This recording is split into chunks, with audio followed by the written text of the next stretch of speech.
What if Mary Magdalene didn't follow the divine, but walked beside it?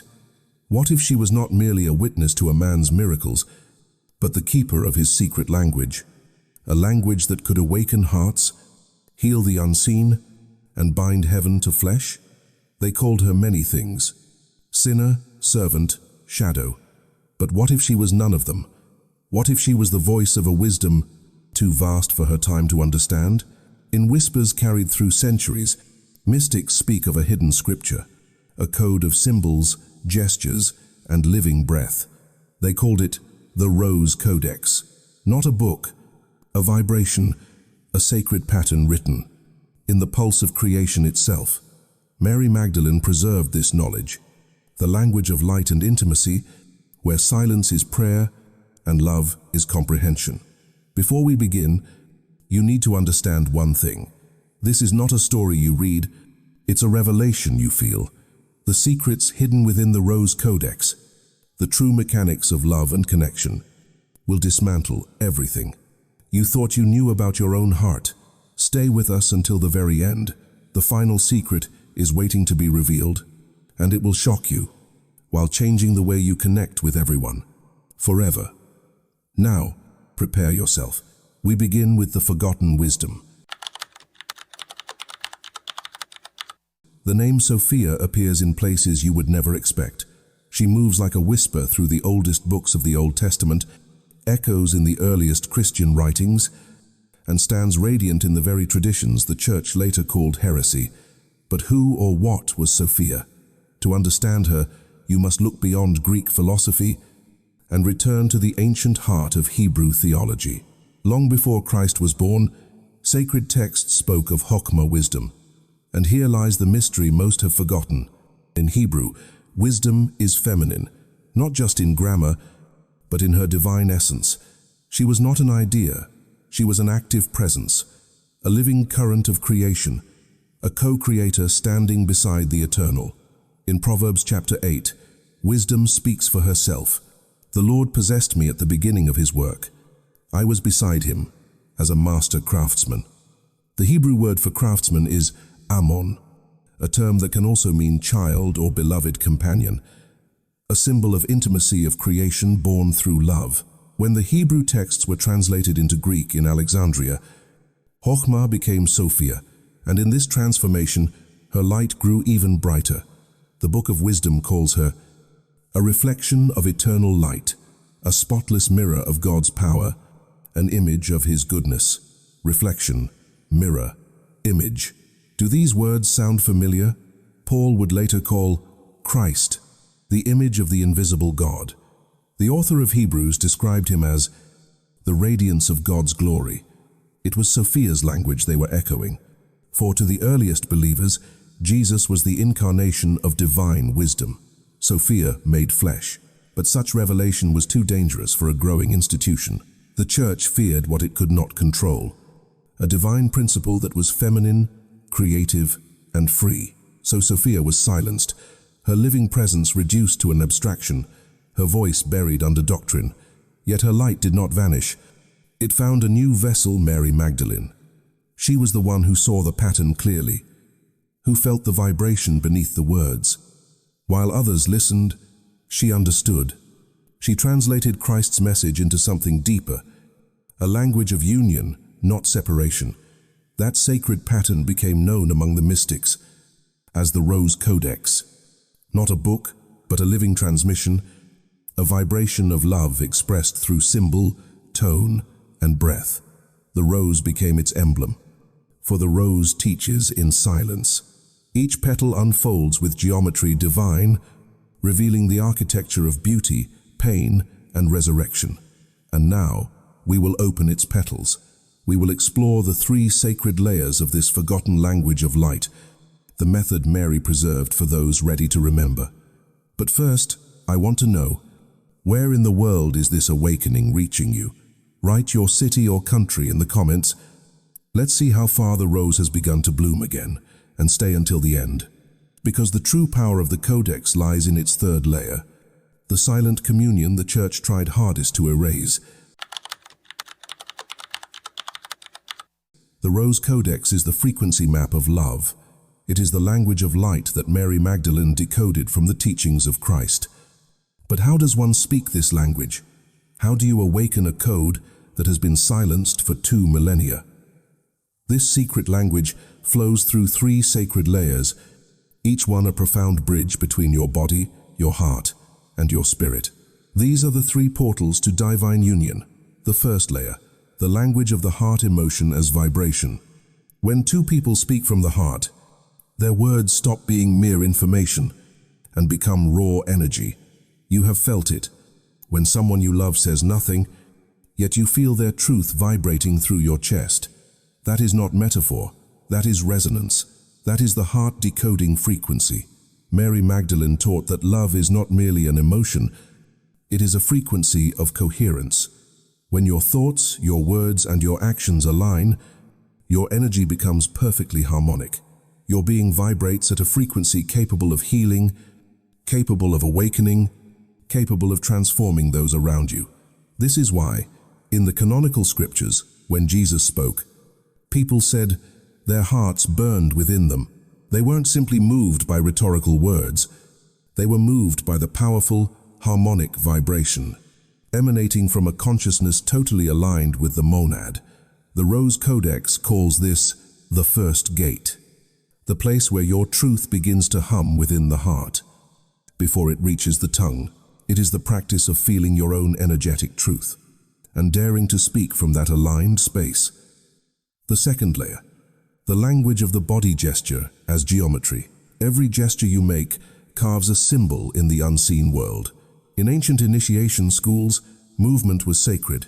Mary preserved this knowledge, teaching that love could be expressed not only in what is said, but in how the body prays. When 2 souls meet in truth, and their bodies move in harmony, they form a geometry, a spiral of energy mirroring the precise mathematical unfolding of the rose itself. To her, touch was not merely sensual. It was spiritual architecture. It was the technology of light. This layer teaches you to stop seeing your body as a source of sin and start seeing it as a sacred tuning fork for the universe. It is learning to communicate profound spiritual meaning without uttering a single word. The third layer, the language of the soul silence as communion. This is the highest form of communication, the most radical teaching, no communication at all. Mary wrote that once 2 souls become fully aware of each other, at the level of spirit, there is nothing left to say. In that silence, all meaning is understood instantly. Beyond the interference of thought, beyond the illusion of separation, she called this the third gate, the final portal where love dissolves all ego boundaries. It is the moment when the seeker and the beloved melt into the same awareness, when I becomes we, and the divine speaks through pure stillness. It is the complete fusion with the monad, the source. This is why Jesus often withdrew to solitary places. He was mastering the third gate. The institutional church feared this third gate the most, because it requires no ritual, no building, and no priest. It demands only the courage to be still and recognize the monad already present within you. This is how the Rose Codex works. Take you the Leffens for Sivan, TPT, not as a doctrine to be debated, but as a frequency map, leading the soul back to its original harmony. It was never meant to be read, it was meant to be remembered. And when you master these 3 layers, you move from merely following the divine to walking beside it, speaking the forgotten language of light itself. The 3 layers of the Rose Codex, heart, body, and soul, offered a complete, integrated path to the divine. It was a technology of union that required no intermediaries, no rituals, and no vast cathedrals. It required only stillness and self-awareness, and this, precisely, is why it had to be destroyed. Every truth that liberates the soul will, at first, unsettle the world that cages it, and Mary Magdalene's truth did exactly that. The Rose Codex was never meant to challenge religion. It was meant to complete it. But the world that inherited Christ's legacy was not ready to understand love as divine intelligence or woman as sacred teacher. It wasn't ready to see the fusion of energies, masculine and feminine, heaven and earth, word and silence, as the true reflection of God. So, as history turned its pages, the Rose Codex slipped quietly into the shadows. It wasn't because Mary's teachings were evil. It was because they were too whole. They threatened the comfort of separation, the illusion that spirit and flesh were enemies, that divine love belonged only to the heavens. The institutional church, which was quickly consolidating power with the Roman Empire after the Council of Nicaea, needed a narrative of division. It needed to establish a hierarchy where men were the exclusive channels of the divine, and the body was a source of sin to be controlled. The Gnostic vision of the hieros gamos, the union, had to be dismantled. Here's how the suppression manifested. First, theological erasure. Mary's symbols were violently stripped of their true meaning. Her language, the code of vibration and presence, was dismissed as mere emotion, imagination, or sinful weakness. Gnosis direct, internal knowledge, was officially replaced by pistis blind, external faith requiring dependence on authority. Love was reduced from divine intelligence to human morality, and emotion was categorized as weakness. Second, patriarchal annihilation. To ensure only male authority prevailed, the very woman who embodied this integrated wisdom had to be defamed. As we discussed, the strategic slander of Magdalene into a prostitute was the masterstroke that invalidated her authority and the integrity of her teachings. Her gestures were erased from ritual. Her profound spiritual insights were sidelined for centuries. Third, physical destruction. Those who dared to speak the language of the Codex openly were brutally silenced. Gnostic teachers were hunted. Later groups who inherited this esoteric wisdom, like the Cathars in the Languedoc, who rejected the materialistic Roman Church and revered the sacred feminine, were subjected to massacres. The Knights Templar, rumored protectors of the Sang, real royal blood, and the hidden knowledge, were destroyed when their secret threatened state and church power. It wasn't enough to disagree with the Codex.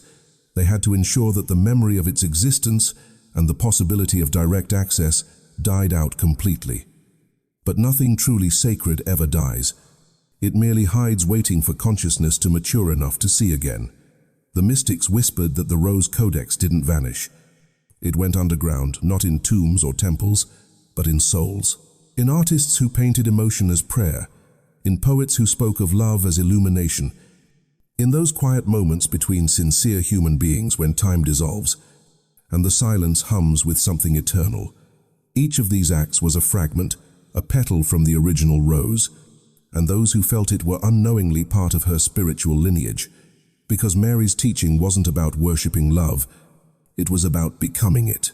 To her, divine union wasn't only between two beings, it was the reunion of you and your forgotten self, the merging of spirit and form. And so, when fear buried her work, she allowed it to happen, because she knew that one day, centuries later, when the heart of humanity began to ache for something real again, when institutional answers felt hollow, the rose would bloom once more, and those who had ears to hear would feel the vibration beneath the silence. The fear that buried Mary Magdalene's teachings was effective. Her symbols were suppressed. Her true identity was erased. But nothing truly sacred ever dies. It merely hides, waiting for consciousness to mature enough to see again. Now, after 2,000 years, that time has arrived. The frequency of the Rose Codex is returning. Look around our world today. Everyone speaks, but few truly understand. We've built languages of noise, yet forgotten how to feel one another. But beneath the static, something ancient is stirring again. You can sense it in the collective awakening, the craving for truth over comfort, presence over distraction, and soul over surface. This spiritual longing is the signal. The very frequency that once moved through Mary Magdalene's heart is reawakening in those who listen not with their ears, but with their essence. The Rose Codex is not a passive myth. It is an active technology of presence, and its practical application is remarkably simple, focusing on reversing the fragmentation the old system imposed. First, the practice of empathy, aligning the heart's frequency. The Codex teaches that every time you choose empathy over judgment, you are speaking her language. Every time you consciously pause before reacting, breathe before replying, or hold someone's gaze with profound compassion, you are uttering syllables of the forgotten code. You are actively aligning the frequency of your heart with theirs, creating the resonance that heals. This practice is the active antidote to the world's noise. It demands that you stop living in your reactive mind and start inhabiting the coherent field of your heart. When you achieve this coherence, your presence becomes magnetic. You don't need to try to persuade. Your aligned frequency does the work. This ability to instantly create resonance, to feel another's truth without being consumed by their chaos, is the first practical technology the Codex restores. It turns your interactions from draining exchanges into sources of vital energy and truth. Second, the technology of becoming the radiance. The ultimate secret Mary preserved wasn't that she wrote the Codex, but that she became it. Her ultimate teaching was not in words, but in her being. Her every breath was scripture, her silence a sermon, her compassion a living symbol of divine unity. The Codex teaches that within each of us lives a sleeping rose, a spiral of light folded deep in the soul, waiting to unfold. And when it blooms, something miraculous happens. You stop seeking love and start radiating it. You stop pursuing external validation and realize you are the connection. This realization shifts your entire posture in the world. You move from the perspective of lack, I need to find love, I need to find God, to the perspective of source, I am love, I am connected. This radiant state is the technology of being. It attracts reality to match your inner frequency. The practical application here is simple but demanding. Maintaining this state of radiant presence amidst the chaos. It means using your body as the sacred tuning fork, refusing to let external circumstances pull you below the frequency of love and light. Third, the art of sacred forgiveness, rewriting the manuscript. The fragmentation and pain the world carries is written into the individual soul. The Codex provides the ultimate tool for healing this, sacred forgiveness. This is not a moral obligation. It is the active technology of erasing old code. When you love with awareness, you rewrite the forgotten language. When you forgive, you activate another symbol in the Codex. When you live truthfully, you become a word in the eternal gospel of the heart. Forgiveness is the active alignment of your past self with your present wholeness. It is recognizing that the source of all pain is the illusion of separation. When you forgive, you declare separation over, and you reclaim the energy bound up in the past wound. This awakening is not loud. It happens quietly through self-awareness, stillness, forgiveness, and the courage to love without possession. Through these acts, the ancient language begins to hum once more within your being. The petals of the rose open not in dusty books or distant temples, but in the human heart. And each soul that remembers adds its tone to the great symphony of divine reunion. We have now covered 4 vital sections of the Rose Codex. But the final, most transformative layer, the moment you become the living manuscript, is still ahead. Tell me in the comments, have you ever felt this language spoken to you through someone's silence? Your insight could awaken others. We have reached the threshold, and if you are still here, it is not by chance. It means your soul is ready. You have walked through the storms of suppression, you have faced the shadows of forgetting, and you have mastered the sacred technology of presence. Every moment you stayed, despite the noise, the fear, the doubt, was an act of remembrance. Thank you for You are ready now for what few have ever seen. The question is no longer how the Codex was hidden, but who carries its power. Mary Magdalene's greatest secret was never that she wrote the instructions. It was that she became them. Her life was the living Codex. Every glance a verse, every silence a revelation, every act of love a divine algorithm awakening creation itself. And now, the same transformation stands before you. This is the final reversal, the moment when the student becomes the master, when the seeker stops reading about the sacred, and starts embodying it. You are no longer an observer of the past. You are the manuscript being written in the present, ink made of light, breath made of remembrance. So, stay with me now, because what comes next is not information, it is initiation. This last revelation will not just change what you believe, but how you feel the divine moving through you. This is the final gate of the Rose Codex, where the soul remembers it was never separate, and love itself begins to speak through you. You have seen the code, you have learned the language, and you understand the technology of presence. You've recognized the deliberate, brutal suppression of this truth across history. Now, we arrive at the final, most profound revelation that Mary Magdalene entrusted to the world, a secret encoded not in symbols, nor in scrolls, nor in hidden cathedrals, but in you. She knew the ancient world would fail her. She knew the church would burn her texts. She knew the institutional record would be corrupted. So she made a radical, ultimate choice. She chose the human soul as her ultimate, living, indestructible manuscript. The mystics who inherited her wisdom understood that you are not simply a spectator of the Rose Codex. You are the manuscript. Every emotion you feel is a symbol. Every heartbeat is a verse. Every choice you make is a word. Your entire life is an unfolding sacred scripture, waiting to be read with awareness and integrity. This truth fundamentally reverses the roles the world and organized religion have assigned you. You are not a powerless human begging an external God for favor. You are not an inherently broken sinner dependent on external absolution. You are the monad's consciousness, an active, conscious fragment of Source, temporarily experiencing itself as human. Your ultimate spiritual authority rests not in a book, a priest, or a building, but within the sanctity of your own awareness. The central challenge now is to cease being a passive receiver of the old programming and actively allow the rose, the spiral of light folded deep in your soul, to bloom within this living manuscript. The Codex teaches that within each of us lives a sleeping rose, and when it blooms, something miraculous happens. You stop seeking love and start radiating it. You stop pursuing external validation and realize you are the connection. The real language of love doesn't come from the mouth.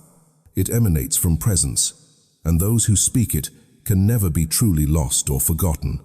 This transformation is not a single event. It is the active code of living awareness, demanding constant application and challenging the illusion of separation on 3 critical levels. First, the practice of active forgiveness, rewriting the past. The deep wounds, the societal conditioning, the guilt, all these are old scripts written onto your manuscript. The Codex provides the ultimate tool for healing this, sacred forgiveness. This is not merely a moral obligation. It is the active technology of erasing old, harmful code. When you choose forgiveness over resentment, you are not absolving the other person. You are actively rewriting the symbolic history within your own spiritual library. Forgiveness is the conscious, intentional alignment out of your past wounds with your present wholeness. You declare the separation over, and you reclaim the energy bound up in resentment. This frees your energy for creation. The Rose Codex provides a specific visual technique for this. Imagine the pain as a dense, dark word written over your heart. Breathe love, the coherent rose frequency, into that word, until the letters dissolve into golden light. You are not forgetting the past. You are rewriting its energetic signature. Second, the embrace of contradiction, the unification, and sacred geometry. This is the internal hieros gamos. You must accept and integrate the parts the world taught you to separate. The physical body is not a source of sin.